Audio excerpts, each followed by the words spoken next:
नमस्कार मित्रांनो, साधी माणसं या आजच्या एपिसोडमध्ये आपण पाहत असतो. इकडे फुलांचा टेम्पो ते गुंड घेऊन जातात आणि जाताना रवीला खूप मारहाण केली असते. रवीला तिथे खाली टाकून ते टेम्पो घेऊन गेलेले असतात. त्यानंतर रवी जरा जागा होतो आणि बोलतो ड्रायव्हरला, फोन द्या दादा, फोन द्या तुमचा. तो रवी त्यांचा फोन घेतो आणि फोन करतो त्याच्या दादाला. तिकडे तो फोन उचलतच नसतो. तर रवी बोलत असतो, दादा उचल पटकन फोन उचल पटकन. त्याने लावलेला असतो सत्याला फोन. आता त्याच्याकडे काहीच पर्याय नसतो. तो ड्रायव्हरही आता खूप भिलेला असतो. आता त्याचा टेम्पोही यामध्ये गेलेला असतो. इकडे त्याचा फोन वाजत असतो आणि सत्या गेलेला असतो अंगईला. तो बोलतो, धूमकेतू फोन उचल बघ माझा, कोण फोन करतंय सारखा. तर ती फोन उचलेपर्यंत परत फोन कट झालेला असतो. तर सत्या आतमधून म्हणत असतो, काही नाही, रव्याचा फोन असेल बघ, पोचला असेल, नाही तर त्याला लोकेशन पाहिजे असेल, काहीतरी पाहिजे असेल, बघ फोन करून. त्यानंतर ती बोलते, मी फोन उचलेपर्यंत फोन कट झाला आहे तुमचा. तर बोलतो, काय नाही, रव्याचाच फोन आहे का? नाही म्हणतो, अरे हा ड्रायव्हर का फोन करतो एवढा, काय झालं आहे, लोकेशन सापडलं नाही का काय त्याला? आणि त्या ड्रायव्हरच्या नंबरवरून कॉल आला असतो. त्यानंतर फोन उचलून रवी बोलतो की दादा मी बोलतोय. तो म्हणतो, काय झाले, काय पोचला का तुम्ही तिथं? तर तो बोलतो, नाही दादा. तर बोलतो, काय झालं, लोकेशन सापडलेलं नाही का?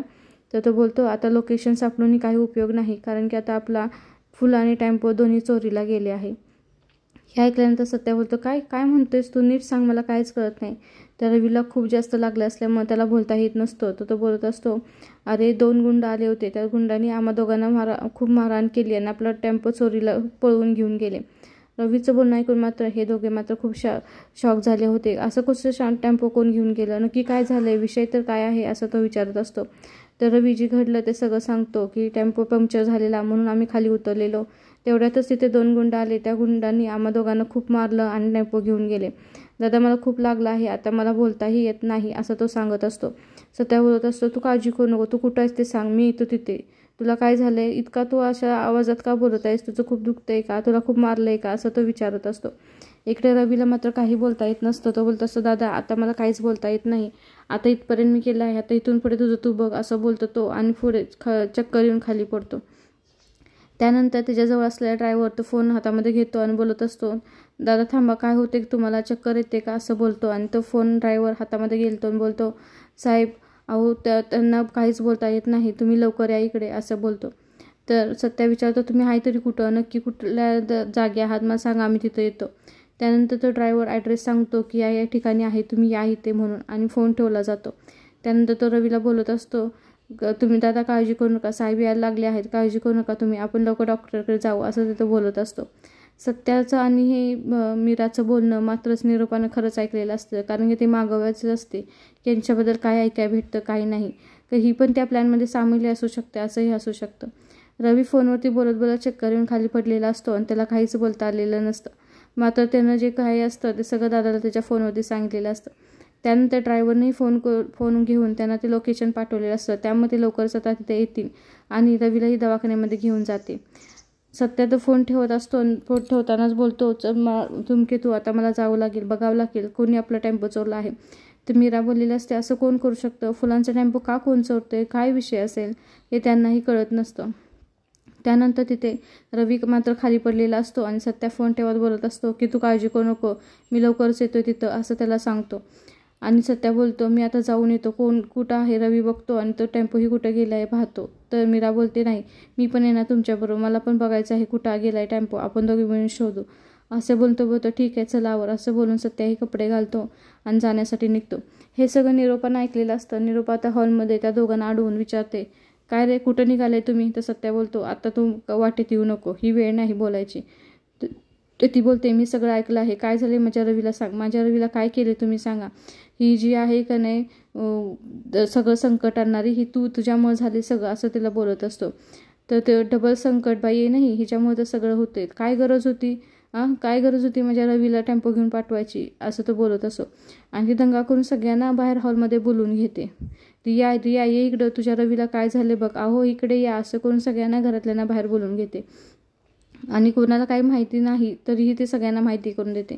तर बोलते, काय झालंय, सगळी विचार काय झालं, विषय तर काय आहे सांगा. तर ती बोलते, ह्या कपाळगंडीनं सगळं तर करून ठेवलं आहे, काय गरज होती ना, तुला मदत करू लागलो आणि वरून रवीला काय गरज होती माझ्या रवीला पाठवून द्यायची टेम्पो बरोबर, टेम्पो चोरीला गेला आहे आणि त्यातल्या गुंडांनी रवीला माझ्या बेदम मारहाण केली आहे, असं बोलत असते. त्यानंतर रिया बोलते काय झाले, खरं सांगा मला काय झालं आहे. तर ही मीरा बोलत असते काही नाही, तू काळजी करू नको, भाऊजींना काही झालेलं नाही. तर इकडे सत्या बोलत असतो मी काही रवीला होऊन देणार नाही. रिया मात्र शॉक, खरंच तिला वाईट वाटलेलं असतं की काय झालं असं रवीला, काय कोणी केलं आहे का काय, तिला काही समजत नसतं. म्हणून ती सारखी विचारत असते काय झाले ते तर सांगा, रवीला काय झाले. त्यामध्ये ह्याच्यामध्ये भर टाकून जखमेवरती मीठ चोळल्यासारखं ही जास्त सांगत असते आणि भर टाकून बोलत असते. त्यानंतर सगळे ऐकून शॉक झालेले असतात की कोण का टेम्पो चोरून नेतोय आणि रवीला कोणी मारलं असेल, किती मारलं असेल या विचारामध्ये सगळे असतात. मात्र ही निरोपा जास्तच बोलत असते काय तुमच्या दोघांचं चालले रे. हा म्हणतो मी रवीला काय होऊन देणार नाही, ही म्हणते रवीला काय झालेलं नाही, हा तुमच्यामुळे तर हे सगळं झालं आहे, काय गरज होती ना त्याला पाठवून द्यायची, तुमच्यामुळे ह्या घराला नुसतं ग्रहण लागलं आहे असं बोलत असते. त्यावरती सत्या बोलतो हे निरोपा, तुला मी सांगितले का हे सगळं, टेम्पो चोरीला गेले, रवीला मारले, मग कशाला फुटतंच सगळं, हां काय त्याला माहिती तर काय आहे त्यातलं असं बोलत असते. तरीही निरोपा त्यालाच बडबडत असते की तुमच्या दोघांच्यामुळे तर हे सगळं झालं आहे, तुमच्या दोघांच्यामुळे घराला त्रास होत आहे असं त्यांना बडबडत असते. हे ऐकल्यानंतर बाकी सगळी घरातली खूप रागाने निरोपाकडेच बघत असतात, कारण त्यांना माहीत असतं हिचा स्वभाव कसा आहे. त्यावरती सत्या तिला शांत करतो, बोलतो हे बघ मला आत्ता तुझ्याशी वाद घालण्यात वेळ नाही, मला आता जायचं आहे आणि बघायचं आहे रवी कुठं आहे आणि टेम्पो कुठं आहे, त्यामुळे मला तुझ्याशी आता वाद घालायचं नाही असं तिला तो रडावून सांगत असतो. त्यानंतर तिथे आजी बोलते की निरूपा शांत बस की, तुला सांगितलेलं कळत नाही का, आता त्या दोघांना जाऊन दे. तसंच सत्याचे बाबाही म्हणतात सत्यदेश मीरा तुम्ही दोघे जावा, आता तिचं काय ऐकून घेऊ नका. हो मग ते दोघे म्हणतात हो चला आता आम्ही जाऊन येतो, आता ही वेळ नाही हिच्यावर वाद घालण्याची. त्यानंतर रिया बोलते मीही येणार तुमच्याबरोबर. सत्या बोलत असं नको तू कशाला येतेस. तर नाही म्हणते रिया म्हणते नाही, जोपर्यंत मी रवीला बघत नाही तो कसा आहे तोपर्यंत मला चेहऱ्यामध्ये चैन पडणार नाही. तर सत्या बोलतं ठीक आहे चल तूही आमच्याबरोबर असे बोलून ते तिघी तिथून जाण्यासाठी निघालेले असतात. आणि आजीही बोलत असते तुम्ही काळजी करू नका, तुम्ही जावा आणि शोधा टेम्पो कुठं आहे रवी कुठं आहे, ह्या निरोपाचं काय ऐकून घेऊ नका, ती काही शानी आहे का तिच्या तोंडाला लागत बसू नका. आणि मीरानंही हिला रियाला सांगितलेलं असतं काळजी करू नको सत्या भाऊजी, काही काळजी करू नको, सत्या नक्कीच त्याला शोधून काढेल असे बोलत असते. आणि त्यानंतर हे सगळेजण घरातून बाहेर पडलेले असतात तिघेही. आणि इकडे मात्र आनंद जो झालेला असतो त्या भावाला आणि भाऊजेला, कारण की ते खुशमध्ये असतात, त्यांना असं वाटतच असतं ना कायम ह्यांचं काहीतरी वाईट हवं. आणि रिया मात्र खूप भिलेली असते की काय झालं असेल का रवीला या विचारामध्ये असतं. आणि हा सगळा मास्टर माइंड करणारा कोणतर वेगळाच आहे, तो म्हणजे कोण आहे, रियाचे पप्पा आहे. रियाचे पप्पा हसत असतात आणि बोलत असतात हां आता कसं झालं सत्या आणि मीराचं कसं मी करून ठेवलं असं बोलत असतं. आजी मात्र काळजीमध्ये असते की काय होऊन बसलं माझ्या पोरांच्या हिला, का संकट येत आहेत, कोण करत आहे. इकडे रियाचे बाबा रियाच्या आईला बोलत असतात हे बघ आता मी सत्या आणि मीराचं काय करून ठेवलं आहे, तुला माहिती आहे का, मी चौकशी केली आहे. ज्याच्याकडे ते काम करणार होते ते पॉलिटिशियन होता आणि तो खूप मोठा माणूस आहे, त्याला जर राग आला ना तर तो आता सत्या आणि मीराचा जीवही घेऊ शकतो असं त्यांना बोलत असतो. हीच ती लोक ना ज्यांनी माझ्या मुलीला रात्रभर जागून फुलांचे हार करून घेतात, मासा कसा मी त्यांना सोडीन, बरोबर मी त्यांना शिक्षा देणार असं तो त्याच्या बायकोला सांगत असतो. आणि त्याची बायको हिलाही आवडत असतं की आता ह्यांनी केलं आहे ते बरोबरच केलं आहे, आमच्या मुलीला जे त्रास देतात त्यांना असंच त्रास व्हायला पाहिजे असं ते दोघे बोलत असतात. तेवढ्यातच रियाच्या पप्पांना त्या गुंडाचा फोन येतो आणि बोलतो साहेब तो टेम्पो आम्ही चोरला आहे, आता काय करू, का फुल बाजारामध्ये जाऊन विकू. तर तो बोलतो नाही फुल बाजारामध्ये जाऊन विकू नका, कारण की त्या मीराच्या खूप ओळखी आहेत आणि मीराला ते हार पाठीमागे भेटतील. तुम्हाला एक सांगतो तुम्ही ना झोपडपट्टीच्या तिथे जावा आणि त्या ग्राउंडवरती सगळी फुलं जाळून टाका असं तो सांगतो, म्हणजे कुणालाही सापडणार नाही. तर तो गुंड बोलतो ठीक आहे तुम्ही म्हणताय तसं आम्ही ते फुलं जाळून टाकू असं बोलतो तो गुंड आणि फोन ठेवतो. आणि फोन ठेवताना बोललेलं असं तुम्ही साहेब काळजी करू नका, काही नामोनिशाण राहणार नाही. त्यानंतर इथे रियाचे बाबा तिच्या आईला बोलत असतात असंच पाहिजे, आता ना त्या सत्याने मीराचं त्यांना तो पॉलिटिशियन ठार मारून टाकणार आहे असं बोलत असतात. कारण त्यांना माहीत असतं की पॉलिटिशियन कसा असतो आणि तो वेळोवेळी काय करू शकतो, त्याची जर बदनामी होत असेल तर तो नक्कीच त्यांना सोडणार नाही असंच तो सांगत असतो. आणि रियाच्या आईलाही छान वाटलेलं असतं की आता सत्या आणि मीराचं काय खरं नाही. इकडे सत्या मीरा आणि रिया रवी भशी पोचलेले असतात आणि तो ड्रायव्हर उठवत असतो रवीला, उठा ना साहेब उठा तुम्ही, शुद्धीवर या, डोळे उघडा. तिथे 4 लोकही गोळा झालेले असतात. त्यानंतर ते तिघही गाडीतून येतात तिथे उतरतात आणि बोलत असतात ए उठणारे भावा काय झाले तुला, काय होते तुला, उठणारी याही खूप घाबरलेली असते. मीराही बोलत असते असं रवी भाऊजी उठा तुम्ही, काय होते का तुम्हाला. त्यानंतर सगळे तो ड्रायव्हर बोलत असतो ते डोळे उघडत नाहीत, पहा साहेब त्यांना काय झाले पहा, ते डोळे उघडत नाहीत. त्यानंतर मीरा बोलते थांबा 2 मिनटं. मीरा पाण्याची बॉटल घेऊन येते आणि त्याच्या तोंडावरती पाणी मारते. त्याच्या तोंडावरती पाणी मारल्यानंतर ना तो जरा शुद्धीवर येतो आणि नंतर मीरा बोलते काय होतंय भाऊजी, आहात ना तुम्ही सरळ, काय झालं आहे का, डोळे उघडा तुम्ही. आणि ती बोलत असते रिया बघा ना वहिनी, खरंच तो डोळे उघडत नाही, तो कसं करतोय बघा ना. तर मीरा बोलते काळजी करू नकोस तू रिया, ते लवकरच डोळे उघडेल, काळजी करू नको. त्यानंतर रवी डोळे उघडतो आणि बोलतो मी ठीक आहे, माझी काळजी करू नका, आपण जाऊ, चला आपण टेम्पो शोधूया. त्यानंतर सत्या बोलतो नाही तू पहिला हॉस्पिटलला जा, आम्ही जाऊ टेम्पो शोधायला. रियाला बोलतो रिया तुला गाडी बघून दिली तर तू घेऊन जाशील का त्याला हॉस्पिटलला. तर रिया बोलते हो मी घेऊन जाईल त्याला हॉस्पिटल, तुम्ही काळजी करू नका दादा वहिनी, तुम्ही दोघे जावा असं बोलते. आणि त्यानंतर ती हॉस्पिटलला जाण्यासाठी तो एक गाडी थांबवतो आणि त्यामध्ये रवी आणि रिया दोघे हॉस्पिटलसाठी निघून जातात. आणि आता मीरा आणि सत्या हे दोघे टेम्पो शोधण्यासाठी जाणार आहेत. त्यांना नक्कीच ठाऊक आहे की आता आपण आपला टेम्पो शोधू शकतोच आणि रवीला लवकरात लवकर हॉस्पिटलमध्ये नेणं गरजेचं आहे. त्यामुळे ते रियाला त्याच्याबरोबर ते पाठवून देतात. तिथे त्यानंतर टॅक्सीमध्ये ते बसतात आणि तिथून निघून जातात. आता हे ठरवलं आपण कुठून कसा शोधायचा. तर त्याला पहिला डाऊट येतो कुणाच्यावरती, ड्रायव्हरवरती. तर सत्या बोलतो ड्रायव्हरला तूच केलेस नाही सगळं, खरं सांग, तू करून आणलंच नाही सगळं, असं बोललेलं असतो. तर तो ड्रायव्हर बोलतो अहो असं का करताय साहेब, मी कशाला करून आणून हे सगळं, माझाही टेम्पो गेला आहे ना, असं बोलत असतो. तर सत्या बोलत असतो नाही तूच केला असेल, कुणाला सामील आहे सांग, कुणी करून आणले सांग, कुठं आहे तो टेम्पो सांग, कशासाठी केलंस तू हे सगळं, असं विचारत असतो आणि त्यालाच ओरडत असतो. तर मीरा त्याला थांबवते, बोलते अहो असं का करताय तुम्ही, त्याचाही टेम्पो चोरीला गेला आहे ना, तो असं कशाला करेन सांगा, असं बोलत असते. त्यानंतर सत्याला ते पटतं. सत्या म्हणतो बरं तुझं टेम्पो चोरीला गेलं आहे, मग सांग मला कोण होती ती लोकं, कशी दिसत होती, नक्की काय झालं तो विषय सांग मला. तर तो बोलतो अहो साहेब काय झालं होतं, त्या लोकांनी आमचा टायर पंक्चर झाला म्हणून आम्ही थांबलो आणि ते 2 गुंड आले आणि त्या लोकांनी आम्हाला मारलं आणि टेम्पो घेऊन गेले. तर तो बरं सांग ते 2 गुंड गेले तर कुठल्या दिशेने ते सांग. तर तो बोलतो साहेब इकडं राजवीर नगर आहे ना तिथून गेले आहेत, पण प्रॉब्लेम असा आहे त्या राजवीर नगरमध्ये 3-4 फाटे आहेत, मग आता कसं समजणार ते कुठं गेले आहेत. तर सत्या बोलतं बरं ठीक आहे, एक काम कर, तू तुझ्या लेवाला टेम्पो शोध, आम्ही फुलं शोधण्याचा प्रयत्न करतो. असं बोलून ते दोघे 2 वाटेने वेगवेगळे होतात.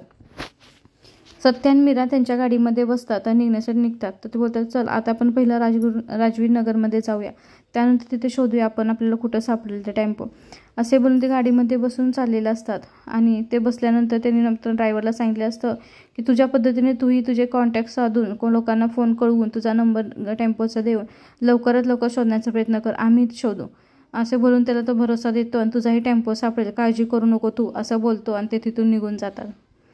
ह्या दोघांचं ठरलेलं असतं आता आपण कुठल्या पद्धतीनं कुठं जायचं आणि टेम्पो कसा शोधायचा आहे. मीरा मात्र खूप घाबरलेली असते, का कोणी आपला टेम्पो चोरला असेल, काय विषय काय असेल. त्यानंतर ते दोघे पटकन पळत गाडीमध्ये जाऊन बसतात आणि राजवीर नगरकडे जाण्यासाठी निघतात. जेव्हा तिथं पोचतात तेव्हा मीरा बोलते हेच आहे राजवीर नगर, चला आपण खाली उतरून पाहूया. त्यानंतर ते खाली उतरून पाहतात, तिथे लोकांना विचारत असतात की तुम्ही पाहिलाय दादा, तुम्ही पाहिलंय का कुठे पांढरा टेम्पो इथून गेलेला. तर ते बोलते नाही पाहिला. त्यानंतर एक तिथं स्टॉल असतं आणि स्टॉलवरती एक मावशी असते. तर मीरा विचारते तुम्ही किती वाजता तुमचं हे स्टॉल उघडता. तर ती बोलते सकाळी 5:30ला. मग तुम्ही रोज उघडता का. तर म्हणते हो. मग तुम्ही आज सकाळी इथून एक पांढरा कलरचा टेम्पो गेलेला पाहिला आहे का. तर ती मावशी बोलते नाही मी काहीच पाहिलं नाही. त्यानंतर मीरा बोलते इथं तर काही समजत नाही, चला आता आपण पुढे जाऊन बघूया. कारण तिथल्या 4-5 लोकांना जरी विचारलं तर ते बोलतात नाही आम्ही पाहिला. मग ते म्हणतात बहुतेक ह्या मार्गावरून ह्या रूटवरून तर टेम्पो गेला नसेल, आता आपल्याला दुसरीकडे पाहिलं पाहिजे.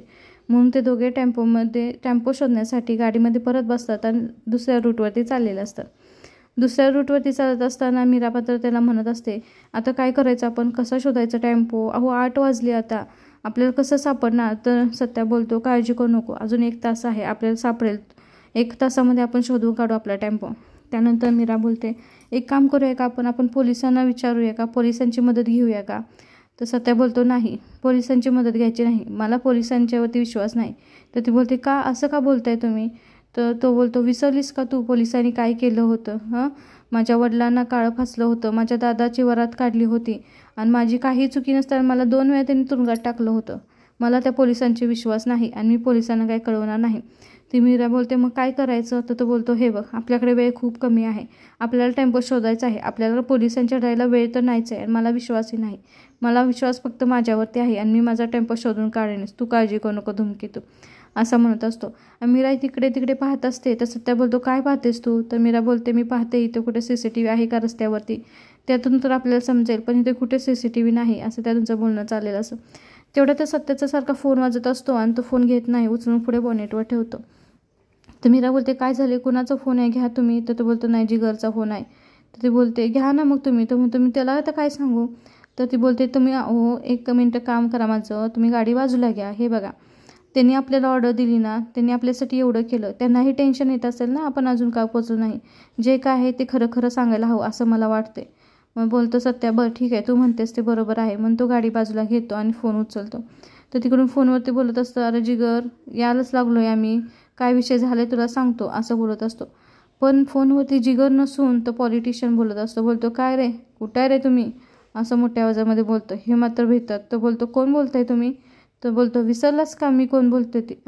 जेव्हा पहिल्याकडे माझ्याकडे काम मागायला आलास तेव्हा ॲडव्हान्स घेऊन गेलास ना, काय बोलावतोस तू, आठवते का तुला. तर तो बोलतो, नाही अहो साहेब, काय झालं आहे, तुम्ही आम्हाला खूप कमी वेळ दिला होता.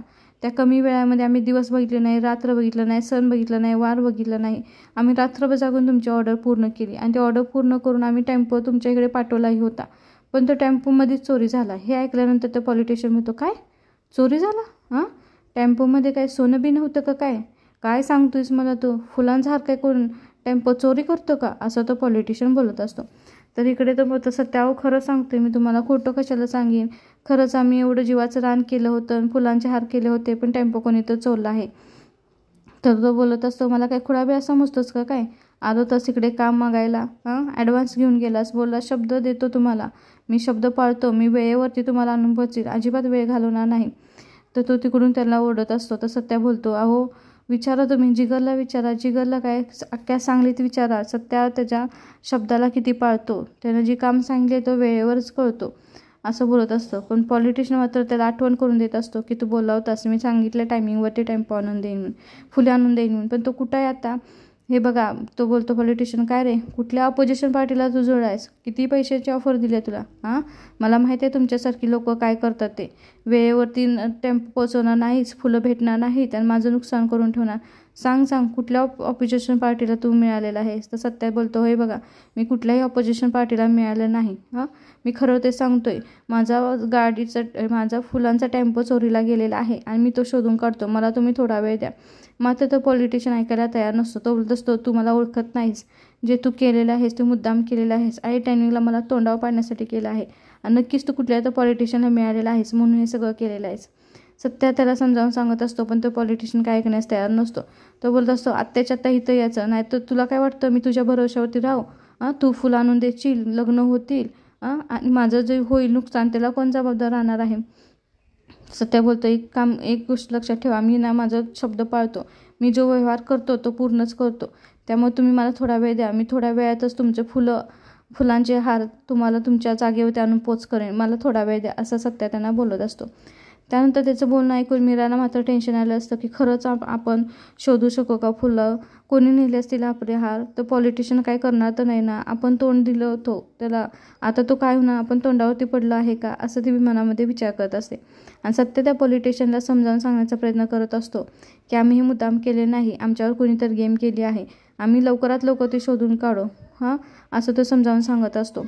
त्यानंतर तिथं जिगरलाही टेन्शन आलं असतं की सत्य असं कधीच करत नाही, पण असं कसं झालं, आता तो पॉलिटिशियन सत्याला मला सोडेल का, या भीतीमध्ये जिगरही असतो.